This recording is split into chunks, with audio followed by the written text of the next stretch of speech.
The day colors went missing once upon a time. One morning, the world woke up, and everything was black and white. The flowers in the garden, the birds in the sky, even the chocolate on Mira's breakfast cereal seemed to have lost their color. "Where did all the colors go?" she asked her mom, who shrugged and went back to sleep. Mira wasn't sleepy. She wanted to find the missing colors.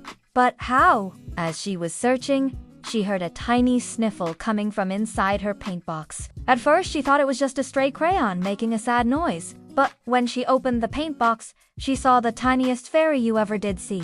Her wings were the color of amethyst, and she had big, shimmering, iridescent eyes. "Who are you?" asked Mira, and the little fairy told her that she was a color sprite, a magical being whose job it was to guard the Rainbow Bridge. The Rainbow Bridge connected the land of eternal sunshine, where all the colors lived, to Mira's world. But somehow the bridge had been broken and all the colors had gone missing. "I hid the color keys in secret places all around the world," said the color sprite. "And without them, the colors can't come home. Would you help me find them?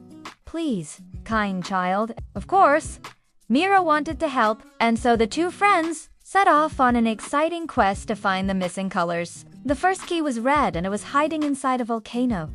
But this was no ordinary volcano. It was made entirely out of candy, complete with a chocolate river and marshmallow clouds at the top. To get to the key, Mira had to navigate through sticky toffee swamps and mountains of fudge. And it was really hard not to eat all the candy. But eventually she reached the center of the volcano, where she found a little cave filled with rubies. The red color key was the biggest of them all. When Mira showed the color sprite, the little fairy waved her magic wand and poof, red appeared in the sky. The clouds were now pink, and the flowers were red and orange and yellow.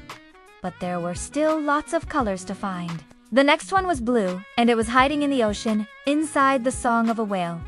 Mira had never seen a whale before, only in books, so she wasn't sure what it would sound like. Was it a high-pitched squeak or a deep rumble? She didn't want to waste time guessing, so she jumped into the sea and swam off to find the biggest, loudest whale she could hear. After swimming for a while, she finally heard it, a deep, drawn-out song. And right after she heard it, poof, blue appeared. The leaves on the trees turned to emeralds. The sky was now the color of sapphires and the river sparkled like a turquoise jewel. But the colors weren't back yet. They were still hiding, and the color sprite was starting to lose hope. Just then, Mira spotted something in the distance. It looked like a giant emerald green beanstalk stretching up to the clouds. When she got closer, she realized that it was actually a giant's forgotten garden. And growing in the middle of it was the most beautiful green Mira had ever seen. It was the color of moss and grass and leaves, and she felt a strange,